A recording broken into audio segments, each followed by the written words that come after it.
HOA board just called my flood wall a joke, costing me $8,000. With massive storms hitting Texas every spring, I knew I had to act fast. I poured weeks and my life savings into a professional flood barrier. Engineered stone, perfect drainage, fully permitted. Why go to such extremes? My wife Martha has dementia. The last flood left her crying and terrified for days, completely lost. I swore she'd never endure that again.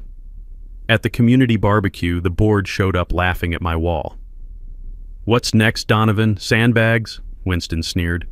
"This peasant stonework is a joke." The others nodded like I was the neighborhood idiot. "This joke has to go," he declared. "Remove it or we foreclose." Minutes later, the storm hit hard. These three powerful people were about to learn why you never mess with a man who truly understands how water works. I'm Garrett Donovan, retired plumber, and this is how three bullies got exactly what they deserved. Ever dealt with neighbors who thought they could push you around? Where are you watching from tonight? Let me take you back to Willowbrook Estates, just outside Houston. Picture a neighborhood where every lawn looks like it belongs on a golf course, where the mailboxes cost more than most people's cars, and where the HOA treats working folks like me about as welcome as ants at a picnic. I moved there in 2019 with my wife, Martha. She'd just been diagnosed with early-stage dementia, and we needed somewhere quiet, safe. The smell of fresh-cut grass and the sound of kids playing seemed perfect. What I didn't count on was the Ashford family treating the place like their personal kingdom. Winston Ashford III, and yes, he always used the third, was HOA president. Trust fund baby who inherited daddy's development company. Picture a guy who wears polo shirts to check the mail and considers anyone without a college degree a property value threat. His wife Brielle designed interiors for McMansions and talked about aesthetic harmony like it was a religion. Then there's Dr. Kenneth Silverton, the board treasurer, cardiologist with the biggest lot in the neighborhood right on the creek, the kind of guy who'd correct your grammar while you're having a heart attack. All three lived in those premium creekside lots, the ones that flooded every spring when the rains came hard. See, Texas weather doesn't mess around. When those Gulf storms roll in, they dump rain like God's emptying a bucket. Our neighborhood sits in what engineers call a natural basin, basically a big bowl where water loves to collect. The original developers knew this. That's why they built proper drainage channels directing water toward the creek. But here's where it gets interesting. After I moved in, I noticed something weird during my morning walks. The storm drains that should have carried water toward the creek had been redirected. Heavy concrete barriers, professional-grade diverters, all pointing water away from the creekside lots and toward the middle-income section where I lived. I pulled out my old Army Corps surveying tools. Yeah, I did more than just fix pipes in my day. And confirmed what I suspected. Someone had illegally modified the neighborhood's entire drainage system. Martha and I learned this the hard way during Hurricane Laura in 2020. Water came pouring through our backyard like a river. Our basement flooded. Lost family photos, Martha's piano, thousands in damage. Meanwhile, the Ashfords' properties stayed bone dry. That's when I decided to build protection. I'm talking about a proper flood barrier, 3 feet high, engineered stone with built-in drainage channels that would redirect water back where it belonged. Cost me $8,000 and 3 weeks of back-breaking work. But when I was done, that wall was a thing of beauty. Even added flower boxes on top and LED lighting that made it look like something from Better Homes and Gardens. The HOA noticed immediately. First came the passive-aggressive note in my mailbox. Resident concern regarding unapproved structure. Then the formal violation letter. Finally, Winston himself showed up at my door with his little clipboard and that smirk that made you want to introduce his face to a wrench. "Mr. Donovan," he said, not bothering to hide his disdain, "this fortress you've built violates our community standards. It's got to go." "It's flood protection," I replied, "and it's entirely on my property." Brielle appeared beside him like she'd been summoned. "It's completely out of character with our neighborhood aesthetic. It looks like, well, like trailer park trash." The smell of her expensive perfume couldn't mask the stench of her attitude. "We're giving you 30 days, Winston continued. "Remove it voluntarily or we'll be forced to take legal action." That's when Dr. Silverton chimed in from the street. "What's next, Donovan? Sandbags and plastic sheeting?" They all laughed. Actually laughed. Standing there, listening to these people mock the protection that would keep my home and my sick wife safe from flooding, I felt something click inside my chest. Not anger exactly, more like the cold, calculated fury of a man who spent 40 years solving problems that seemed impossible. They wanted a fight? They had no idea who they were dealing with. The next morning, I found Martha in the kitchen, staring at the coffee maker like she'd never seen one before. Early dementia steals moments like that, little pieces of the person you love disappearing without warning. I helped her with breakfast, kissed her forehead, and headed out to my workshop. Time to get creative. If they wanted aesthetics, I'd give them aesthetics. But I'd also give them a lesson in what happens when you mess with a man who understands water, pressure, and the physics of fluid dynamics. I spent the next week rebuilding that wall into something even more beautiful. Natural fieldstone instead of plain concrete blocks. Integrated planters with actual drainage systems hidden inside. Curved sections that followed the natural slope of my yard. When the morning sun hit those stones just right, they practically glowed. The best part? Every single modification made the flood protection even better. 2 weeks later, the board called an emergency meeting. I could smell the fresh brewed coffee and hear the rustle of official documents as neighbors filed into the community center. Winston stood at the front like he was addressing Congress. "We're here to discuss the ongoing situation with Mr. Donovan's construction project," he announced, gesturing toward me like I was a problem to be solved. Brielle pulled out her phone, showing pictures of my wall to the crowd. "This is completely inappropriate for our community character. Look at this medieval fortress aesthetic." I stood up. "Actually, it's called fieldstone masonry, same technique used in million-dollar Tuscan villas." The room went quiet. "Furthermore," I continued, "every component meets or exceeds county building codes. I have permits for the electrical work, engineering surveys for the foundation, and approval from the city planning department for all modifications." Winston's eye twitched. "Permits can be challenged. We have the right to maintain community standards." That's when I dropped my first surprise. "Funny thing about community standards," I said, reaching into my folder. "I did some research into previous HOA approvals. Turns out your pool deck, Winston, extends 14 feet into the required setback zone. Never saw a permit for that." I watched the color drain from his face. "And Brielle, that decorative gazebo, county records show it's supposed to be temporary. You've had it up for 3 years without proper foundation permits." Dr. Silverton shifted in his seat. "That's completely different. Those are minor aesthetic. Kenneth, your boat dock is built on wetland classified as protected habitat. EPA violations carry federal penalties." The room had gone dead silent except for the hum of the fluorescent lights overhead. Winston tried to regain control. "Mr. Donovan, you're deflecting from the issue at hand. Your wall violates our covenants regarding—" "Which covenants exactly?" I pulled out a thick binder. "I've read every page of our CC&Rs. There's nothing prohibiting flood protection structures. In fact, Section 7.3 specifically encourages reasonable measures to protect property value and resident safety." Brielle's perfectly manicured fingers drummed against the table. "The board has discretionary authority to interpret—" "The board has authority to enforce existing rules," I interrupted, "not to create new ones retroactively, especially not when those new rules seem to apply selectively." I let that hang in the air for a moment. "See, I've been documenting every HOA approval for the past 5 years. Interesting pattern emerges. Families in the creekside lots get approved for everything: pool houses, guest cottages, decorative walls, you name it. Families in the middle section? Denied for minor modifications like replacing mailbox posts." The mini twist hit like a thunderclap. Winston realized I hadn't just built a wall. I'd built a case. "This meeting is adjourned," he announced hastily, but I wasn't done. "Before everyone leaves," I called out, "I want to share something I learned about drainage management during my 20 years with the Army Corps of Engineers." The room settled back down. "When water flow gets artificially redirected, it has to go somewhere. Basic physics. You can't just make water disappear." I gestured toward my folder of surveys and photos. "Someone in this neighborhood has been modifying storm drainage to protect certain properties at the expense of others. That's not just a violation of city engineering codes. It's theft of a public utility." Dr. Silverton's stethoscope rattled as he stood up too quickly. "That's a serious accusation." "It's a serious crime," I replied.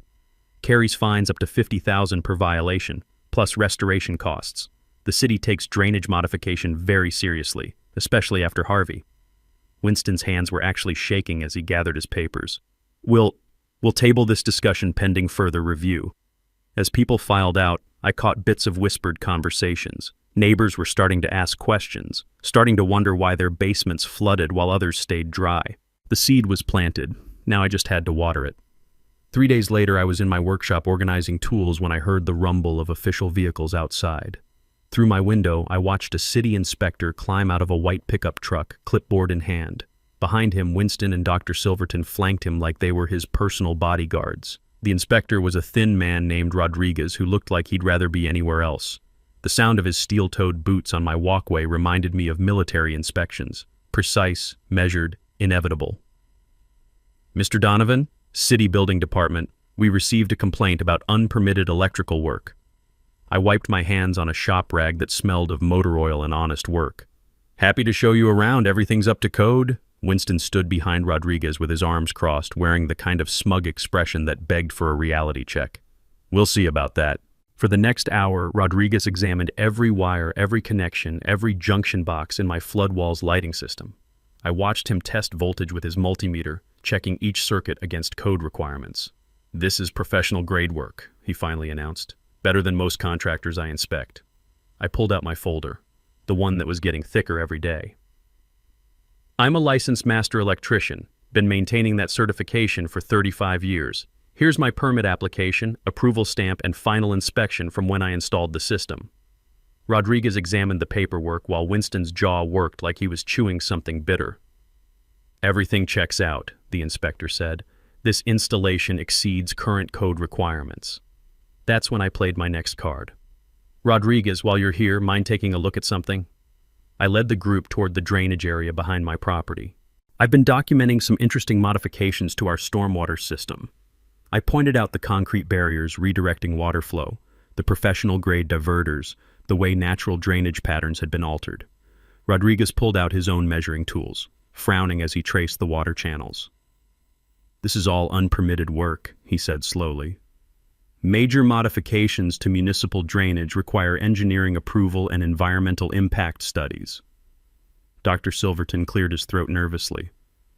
Those improvements were made by the developer, years ago. Sir, I can date concrete work pretty accurately. This stuff is maybe 2 years old. Rodriguez made notes on his clipboard. And whoever did it knew what they were doing. This is expensive, professional-grade work. I watched Winston and Kenneth exchange glances. In that moment, I could practically see them calculating costs, financial and legal. The city takes drainage modification very seriously, Rodriguez continued. After Hurricane Harvey, we've got zero tolerance for unauthorized changes to flood management infrastructure. Here's what I'd learned from my old Army Corps days. Water management is like a chess game. Every move creates consequences 3 steps down the board. These guys had moved water away from their properties without considering where it would go. Basic physics says it had to go somewhere. Rodriguez, I said, what's the penalty for unauthorized drainage modification? Depends on scope. Minor stuff might be 5,000–10,000 in fines. Major modifications. He looked at the extensive concrete work around us. This could hit 50 grand plus full restoration costs. And if there's environmental damage to protected wetlands, EPA gets involved. The color drained from Kenneth's face like someone had pulled a plug. After Rodriguez left with promises to look into the drainage situation more thoroughly, Winston tried one last desperate move.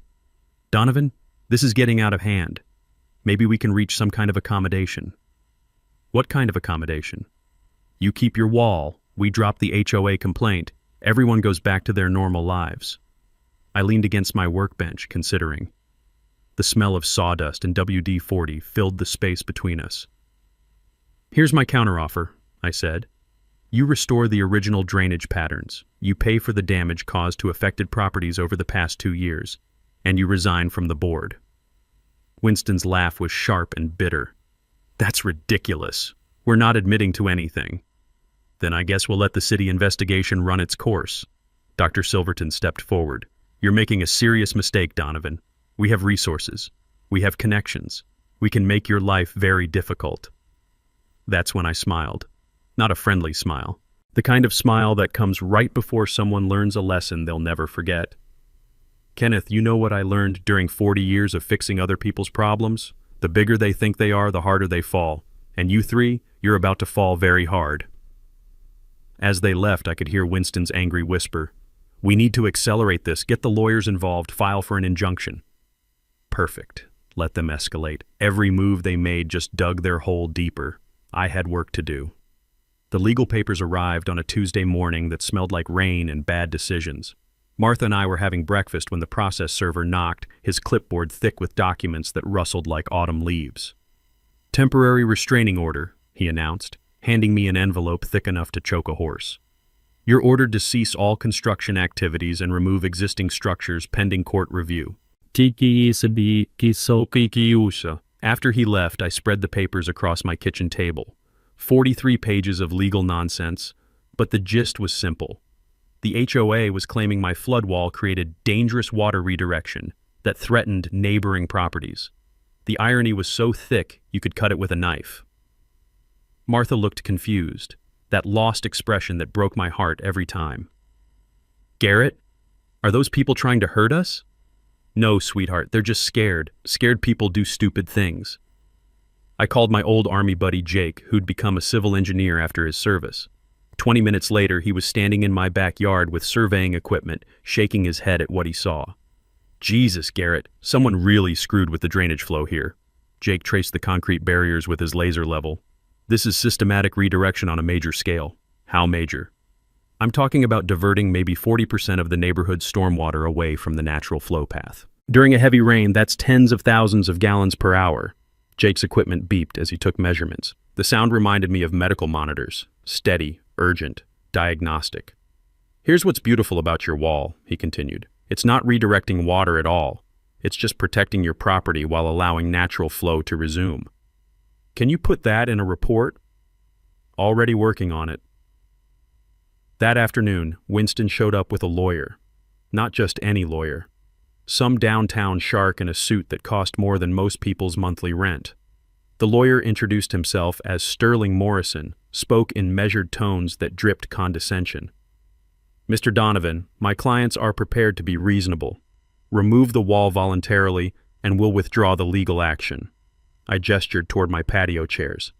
Coffee? This isn't a social visit. Suit yourself. I poured myself a cup, letting the silence stretch. You know, Sterling, I've been thinking about this whole situation. Your clients claim my wall redirects water dangerously. That's correct. Funny thing is, I had an independent engineer survey the property today. Turns out my wall doesn't redirect anything. But you know what does redirect water? Those concrete barriers behind the creekside properties. Sterling's pen stopped moving across his legal pad. Furthermore, I continued, I've documented systematic drainage modification that violates city codes, county flood management regulations, and potentially federal environmental protection statutes. Winston shifted uncomfortably. That's completely irrelevant to... Oh, it's very relevant. See, when you file a frivolous lawsuit claiming someone else is creating dangerous water conditions while you're actively guilty of the same thing on a much larger scale, that opens you up to some interesting legal concepts. I pulled out Jake's preliminary report, sliding it across the table. The official letterhead made it clear this wasn't amateur hour anymore. Malicious prosecution, abusive process, intentional infliction of emotional distress on an elderly couple dealing with medical challenges. I watched Sterling's eyes widen as he scanned the engineering data. My wife has dementia, Sterling. This harassment is affecting her health. Sterling whispered something to Winston, who went pale. There's more, I said. Jake's report identifies approximately $200,000 in drainage modifications that appear to violate multiple environmental regulations. The EPA takes wetland interference very seriously. Dr. Silverton's voice cracked when he spoke. We didn't interfere with any wetlands. Kenneth, that creek behind your property, it's classified as protected aquatic habitat. Modifying its watershed without federal permits carries penalties up to $25,000 per day of violation. The mini twist hit like a sledgehammer. They'd come here threatening me with legal action, only to discover they were sitting on a powder keg of environmental violations. Translation: you guys are in deep trouble and trying to blame me just makes it worse. Sterling gathered his papers hastily. "We need to review this information. Take your time. But while you're reviewing, you might want to know that Jake's filed his preliminary findings with the city engineering department. They're scheduling a comprehensive watershed analysis for next week." After they left, I sat on my patio listening to the evening sounds of suburbia. Lawnmowers, kids playing, the distant hum of air conditioners working overtime. The approaching storm clouds carried the metallic smell of rain, and I found myself almost looking forward to the next downpour. Let it rain. My wall was ready. The question was, were theirs? The breakthrough came from the most unlikely source, Mrs. Brianna, the 70-year-old retired librarian who lived 3 houses down. She knocked on my door Friday evening, clutching a manila folder like it contained state secrets. "Mr. Donovan, I hope you don't mind my intrusion, but I've been following this situation with considerable interest." The smell of her jasmine tea drifted from her thermos as she settled into my living room chair. Martha was having a good day, chatting about her garden, so I felt comfortable focusing on whatever Mrs. Brianna had discovered. "I spent 30 years as a research librarian," she continued, "and this whole drainage mystery bothered me, so I did what librarians do. I dug into the records." She opened her folder, revealing photocopied documents, aerial photographs, and what looked like engineering blueprints. "These are the original subdivision plans from 1987. Notice anything interesting about the drainage design?" I studied the blueprints. The original drainage system was elegantly simple, natural flow patterns that channeled stormwater toward the creek through a series of retention ponds and overflow channels. "Now look at this." She produced a more recent aerial photograph. This is from 2019, right after the Ashfords moved in. The difference was striking. Where the original plans showed natural water flow, someone had installed an elaborate system of underground diverters, concrete channels, and what appeared to be a sophisticated pump system. "Mrs. Brianna, this must have cost $200,000 minimum," she said crisply. "I checked with 3 drainage contractors. This wasn't some weekend DIY project." She pulled out another document that made my blood run cold. A work order from Ashford Development Company dated September 2019 for emergency flood mitigation, hurricane preparation. They did this work right after Hurricane Dorian when everyone was focused on storm prep. No permits, no environmental studies, no neighborhood notification. Just moved in their own equipment and completely altered 30 years of established drainage patterns. The pieces clicked into place like a machine finding its rhythm. The Ashfords hadn't just bought houses in Willowbrook Estates, they'd bought the whole development. Winston's company owned the empty lots, controlled the HOA management contract, and had systematically modified infrastructure to protect their investment properties. "But here's the smoking gun," Mrs. Brianna said, producing a thick legal document. "The original environmental impact study from 1987. It specifically identifies the creek behind their properties as protected aquatic habitat. Any modification to its watershed requires federal approval." I felt that cold fury building again, the kind that comes when you realize how thoroughly you've been played. They've been flooding the middle-income section to protect their premium lots, and they've been using HOA authority to prevent residents from protecting themselves. Mrs. Brianna nodded grimly. "It gets worse. I traced the property ownership records. Ashford Development has been systematically buying foreclosed homes in the flood-affected areas, then flipping them to unsuspecting buyers without disclosing the drainage modifications." "How many homes?" 18 properties in the past 2 years, average profit margin of $60,000 per flip. The scope was breathtaking. They weren't just stealing water, they were running a sophisticated real estate scam that profited from the flooding they'd created. "Mrs. Brianna, this is fraud on a massive scale." "Indeed, and I believe we have grounds for both criminal complaints and civil action." She handed me a business card. "My nephew practices environmental law, specializes in cases involving illegal watershed modification." As she left, I sat in my workshop surrounded by tools and blueprints, finally understanding the full scope of what I was up against. This wasn't just about an HOA board drunk on petty power. This was organized crime disguised as community development. They'd underestimated a retired plumber with time, tools, and nothing left to lose. Big mistake. Sunday morning found me in my workshop before dawn, surrounded by blueprints, legal documents, and the kind of detailed planning that comes from 40 years of solving impossible problems. The smell of fresh coffee mixed with machine oil as I laid out my strategy like a general preparing for war. Step 1. Document everything. I'd learned from the Army Corps that engineering problems require engineering solutions. Mrs. Brianna's nephew, David Liu, was driving down from Dallas that afternoon with environmental testing equipment and a camera crew from an investigative journalism outfit. But documentation was just the foundation. The real solution required something more elegant. See, here's what most people don't understand about water management. It's not about stopping water. It's about convincing water to go where you want it to go. And after studying the Ashfords' illegal modifications, I'd figured out exactly how to convince their stolen water to come home. The key was their pump system. They'd installed a sophisticated network of underground pumps to actively redirect stormwater away from their properties during heavy rains. The pumps were connected to sensors that activated automatically when water levels reached certain thresholds. Brilliant engineering, actually. Also completely illegal without permits. From my tool shed, I retrieved a collection of components that would make MacGyver proud. Industrial-grade solenoid valves, programmable timers, waterproof junction boxes, and about 100 feet of underground conduit. The kind of stuff you can buy at any electrical supply house, no questions asked. David Liu arrived that afternoon with more equipment than a NASA mission. Environmental testing kits, flow meters, underwater cameras, and a legal briefcase thick with precedent cases involving illegal drainage modification. "This is impressive work," he said, examining the Ashfords' pump system through my property survey photos. "Also flagrantly illegal. Federal environmental violations, state engineering code violations, municipal drainage violations. These people hit the trifecta. What kind of penalties are we looking at? Conservative estimate, $500,000 in fines, full restoration costs, and potential criminal charges for environmental fraud." We spent the next week building two parallel strategies, legal and hydraulic. The legal strategy was David's department. He filed complaints with the EPA, the State Environmental Agency, the County Engineering Department, and the City Planning Office. Each agency would conduct its own investigation, but the EPA complaint was the nuclear option. Federal environmental crimes carry serious jail time. The hydraulic strategy was my specialty. Here's what I learned about the Ashfords' pump system. It was designed by professionals, but maintained by amateurs.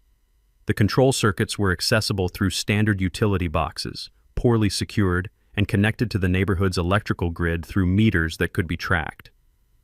More importantly, the system relied on a single central control unit located in a utility shed behind Kenneth's property. One central brain controlling the entire water theft operation. My modification was elegantly simple. A programmable timer that would reverse the pump flow during storm events, sending the stolen water back where it belonged.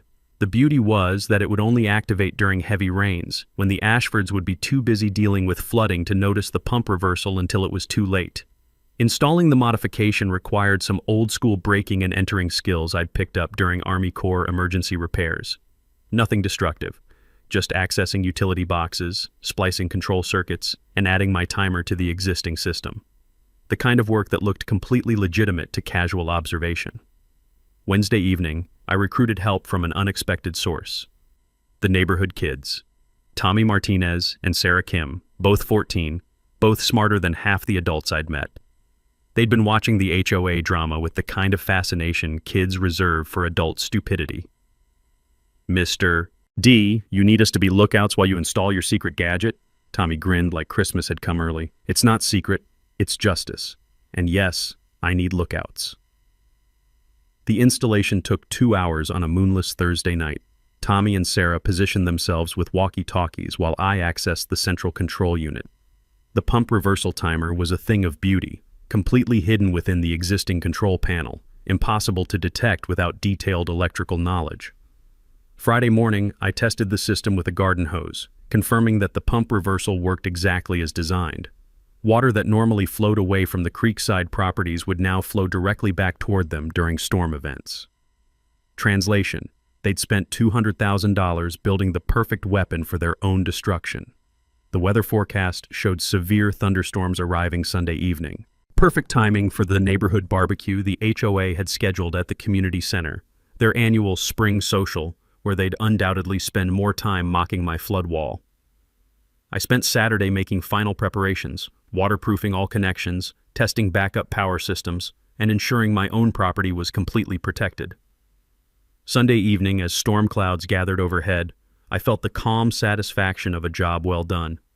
Every tool was in place, every connection tested, every contingency planned. All that remained was waiting for Mother Nature to pull the trigger. The Ashfords made their move Friday afternoon while I was at Martha's doctor's appointment. I came home to find Winston's contractor, a nervous-looking guy named Pete, standing next to my flood wall with a sledgehammer and the kind of guilty expression that screams, "I know this is wrong, but I need the money." The damage was surgical. They'd targeted 3 specific sections of my wall where the drainage channels were most critical, not enough to completely destroy it, just enough to compromise its effectiveness before the weekend storms.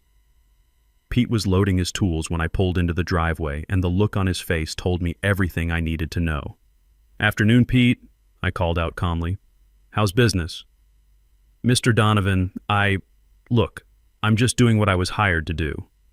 "And what exactly were you hired to do?" Pete's hands shook as he hefted the sledgehammer.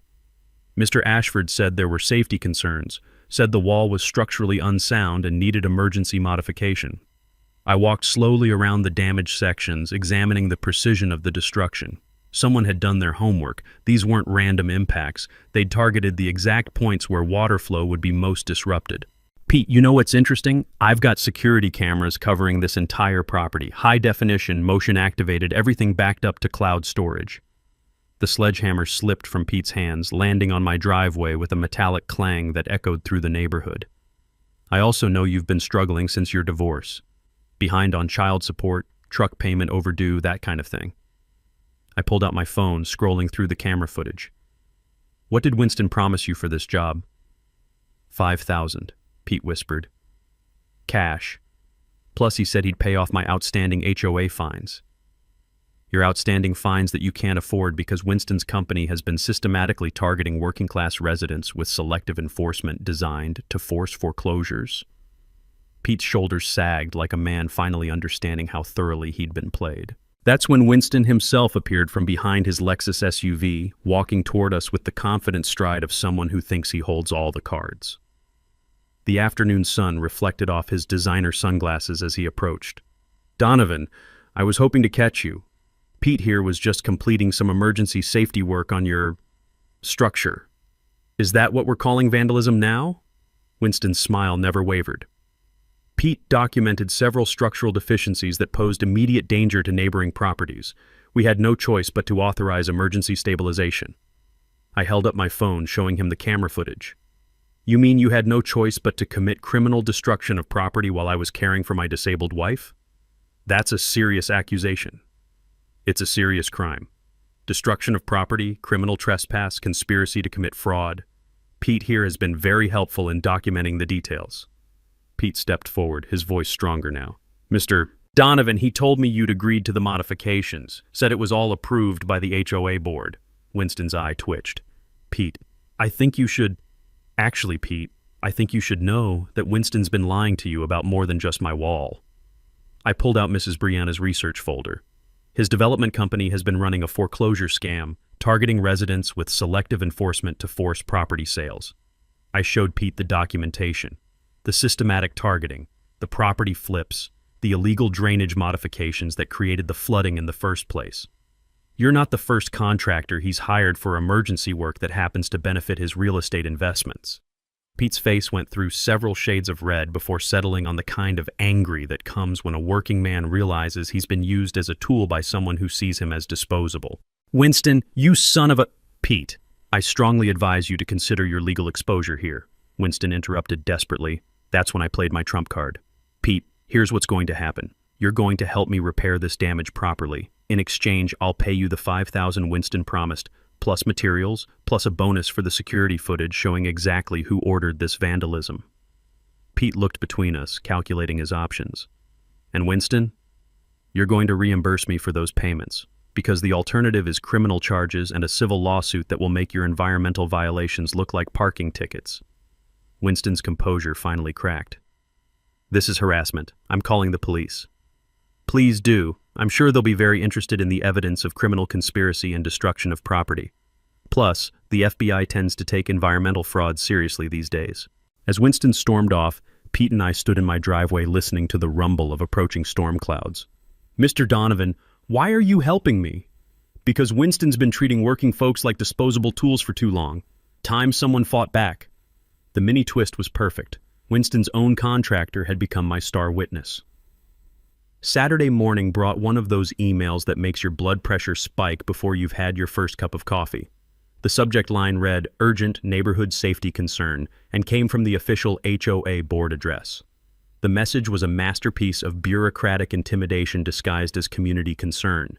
The board was calling an emergency meeting for Sunday evening, right before the forecasted storms, to address ongoing safety violations and neighborhood disruption caused by one resident's refusal to comply with community standards. They'd attached photos of my flood wall taken from multiple angles, complete with red arrows pointing to structural concerns and aesthetic violations. The whole thing read like a prosecution brief designed to turn my neighbors against me. But here's what they didn't expect. I'd spent the past 2 weeks building my own coalition. Mrs. Brianna had been busy with her research network. Retired librarians are basically investigators with better organizational skills. She'd documented 18 families in our neighborhood who'd suffered flood damage directly traceable to the Ashford's drainage modifications. Pete, my new ally, had provided a list of every emergency job Winston's company had commissioned over the past 2 years. The pattern was clear: systematic targeting of properties in the flood zone, followed by foreclosure opportunities that Winston's development company always seemed ready to capitalize on. Sunday evening's meeting was scheduled for 6 p.m. at the community center. By 5:30, the parking lot was fuller than I'd ever seen it. Word had spread through the neighborhood like wildfire, fueled by Mrs. Brianna's documentation and growing anger at the Ashfords' manipulations. Inside, Winston stood at the front of the room behind a podium, flanked by Brielle and Dr. Silverton. He'd dressed for battle: navy blazer, American flag pin, the whole 9 yards of fake authority. The overhead lights reflected off his perfectly styled hair as he shuffled through his notes. "Friends and neighbors," he began, "we're here to address a situation that threatens the safety and property values of our entire community." Behind me, I could hear Martha whispering to Mrs. Brianna about the pretty flowers in my wall planters. Good days with dementia are precious gifts, and I was grateful she could be here for this. Winston launched into a 20-minute presentation about rogue construction projects and unilateral modifications to community drainage. He showed photos of my wall from unflattering angles, complete with PowerPoint slides about visual pollution and precedent-setting violations. "If we allow this precedent," he concluded dramatically, "every homeowner will think they can modify their property without HOA approval. Chaos, property value destruction, the end of community standards as we know them." Scattered applause from his allies, maybe 6 people in a room of 40. When my turn came, I stood slowly, letting the silence build. "Winston makes some interesting points about drainage modification," I said calmly. "So let's talk about drainage modification." I pulled out the projector I'd borrowed from the community center and connected my laptop. The first slide showed the original 1987 subdivision plans, with natural water flow patterns clearly marked. This is how our neighborhood drainage was designed to work: natural flow patterns, retention ponds, overflow channels directing water toward the creek. Click. The next slide showed the current aerial view, with the Ashford's modifications clearly visible. "This is how it works now. Notice anything different?" A murmur went through the crowd as people recognized the systematic redirection of water flow away from the creekside properties. These modifications were made in 2019 by Ashford Development Company. No permits, no environmental studies, no community notification. Winston shot to his feet. "That's completely out of order. We're here to discuss your violations, not—" "Sit down, Winston. I'm not finished."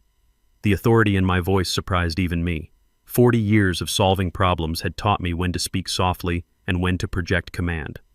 Click. The next slide showed Mrs.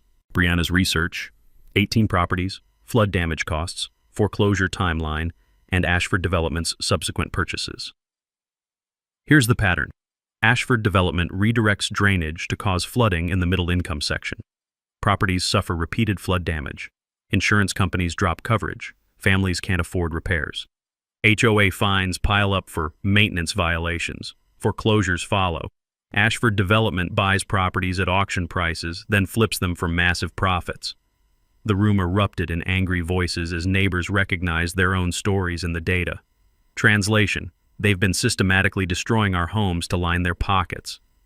Dr. Silverton tried to interject, but the crowd was past listening to board members.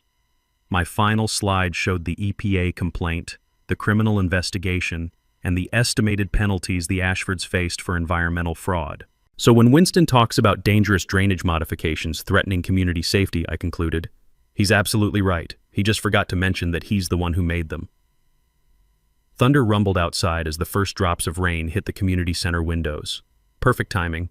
The storm hit like nature's own drum roll, building from scattered drops to steady downpour during Winston's increasingly desperate attempts to regain control of the meeting.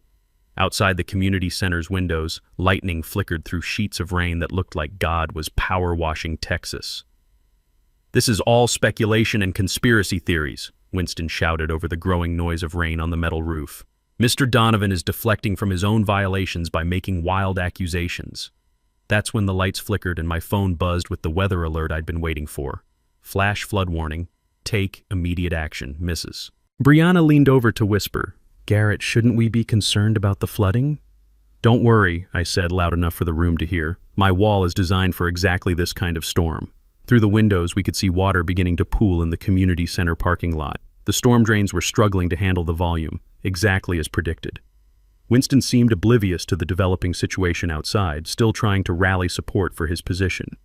"The board has a responsibility to enforce community standards. We cannot allow—" That's when his phone rang. Then Brielle's. Then Dr. Silverton's. One by one, their faces went pale as they answered their calls. "What do you mean, water in the basement?" Winston's voice cracked as he pressed the phone to his ear. Brielle was frantically texting someone. "The sump pump's not working. How is that possible?" Dr. Silverton pushed through the crowd toward the windows. "I need to get home. Now." That's when I stood up and addressed the room with the calm confidence of someone who'd been expecting exactly this moment. "Ladies and gentlemen, what you're witnessing is a practical demonstration of proper flood engineering versus illegal water theft." Through the rain-streaked windows, we could see the Ashfords neighborhood section. Water was pooling around their houses like lakes, while the middle section, where my wall was located, remained relatively dry. You see, when you steal water from its natural flow path for 2 years, it eventually comes home with interest. Winston's face went from pale to ashen as he realized what was happening. You sabotaged our drainage system." "I restored your drainage system. There's a difference." That's when the news van pulled into the parking lot. Janet Morrison from Channel 12 had been following the story since David Liu's EPA complaint hit the public records. She'd been waiting for exactly this moment, a real-time demonstration of the flooding controversy that had been simmering in Willowbrook Estates. Within minutes, she was inside with her camera crew, interviewing residents while rain pounded the roof and water continued rising outside. "Mr. Donovan, can you explain what's happening out there?" "Simple physics," I replied, gesturing toward the windows. "The Ashford family illegally modified our neighborhood's drainage system to protect their properties at everyone else's expense. Tonight, I restored the original flow patterns.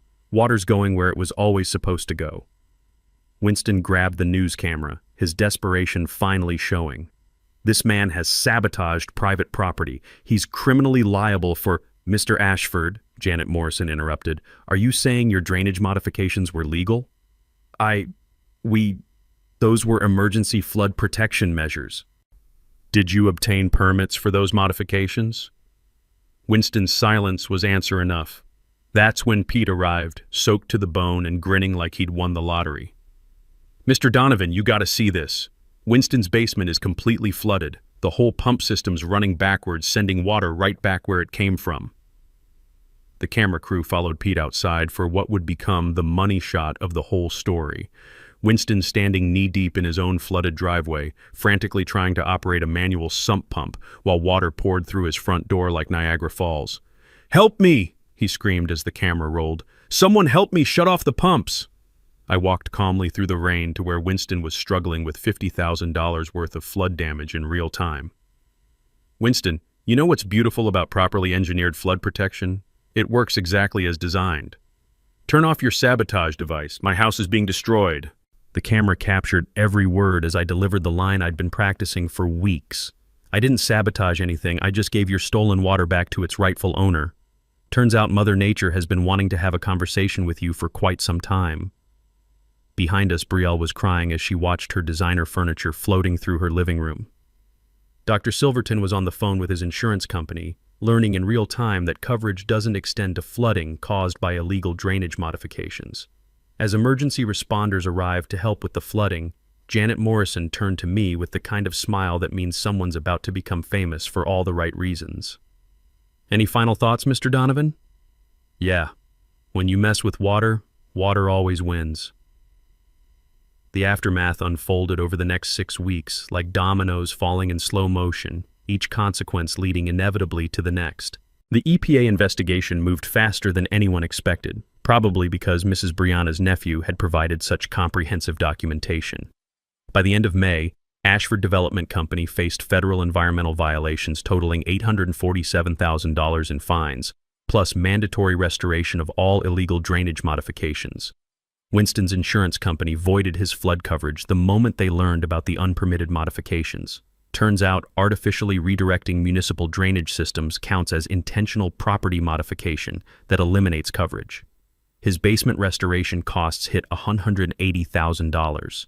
Brielle's designer furniture was a total loss. Apparently, hand-carved Italian dining sets don't handle stormwater well. Dr. Silverton got hit the hardest. His home medical office in the basement was completely destroyed, along with $300,000 worth of equipment. The state medical board opened an investigation into his HOA activities after patients complained about appointment cancellations caused by flooding. Nothing kills a cardiologist's reputation like having your practice shut down by your own environmental crimes. The criminal charges came in July. Federal prosecutor Jennifer Hayes announced indictments for environmental fraud, conspiracy, and what she called systematic exploitation of municipal infrastructure for personal profit. Winston faced up to 5 years in federal prison. The development company was dissolved with assets frozen pending restitution payments. But the real victory was what happened to our neighborhood. With the Ashfords gone, residents voted to dissolve the old HOA and create a new homeowners association with actual democratic governance. Our first act was hiring a legitimate property management company that specialized in flood-prone communities. The insurance money from the drainage restoration project funded neighborhood improvements nobody had dared dream about. Professional flood barriers for every at-risk property, a community storm shelter in the renovated clubhouse, emergency supply stations stocked for hurricane season. Pete started his own contracting business specializing in flood protection systems. Turns out there's good money in helping people protect their homes instead of destroying them. He hired 3 other neighborhood residents, including Tommy Martinez's dad, who'd been unemployed since his construction company folded. Mrs. Brianna became our unofficial neighborhood historian, documenting everything for future residents. She created a digital archive showing exactly how the Ashfords scheme worked, serving as a warning for other communities facing similar exploitation. As for Martha and me, the stress reduction did wonders for her condition. Bad days became less frequent when she didn't have to worry about flooding or harassment from HOA bullies. Good days became more precious. She loves sitting by my flood wall in the evenings, watching the water flow safely past our property during storms. The wall itself has become something of a neighborhood landmark. Families bring visitors to see Donovan's Wall, the flood barrier that brought down a criminal empire. The flower boxes bloom year-round now, and the LED lighting creates a beautiful accent during evening walks. We used the settlement money from the Ashfords civil lawsuit to establish the Willowbrook Community Fund. It provides low-interest loans for flood protection improvements, emergency assistance for families facing HOA harassment, and legal support for residents dealing with property management abuse. David Liu expanded his environmental law practice to handle similar cases across Texas. He's currently working on 3 more HOA fraud cases involving illegal infrastructure modification. Turns out the Ashfords weren't the only developers who thought they could steal public resources for private profit. Last month, the city of Houston invited me to speak at their flood management conference. Standing at that podium, looking out at engineers and city planners from across the Gulf Coast, I realized something important. Sometimes the best way to solve a problem is to hand it back to the people who created it. The speech went viral online. Now I get emails from homeowners across the country dealing with similar HOA abuse. Martha and I are considering a consulting business, helping communities identify and address drainage manipulation schemes. But tonight, as another spring storm rolls across Texas, I'm content to sit on my patio with Martha, watching rain flow safely past our home through channels that work exactly as nature intended.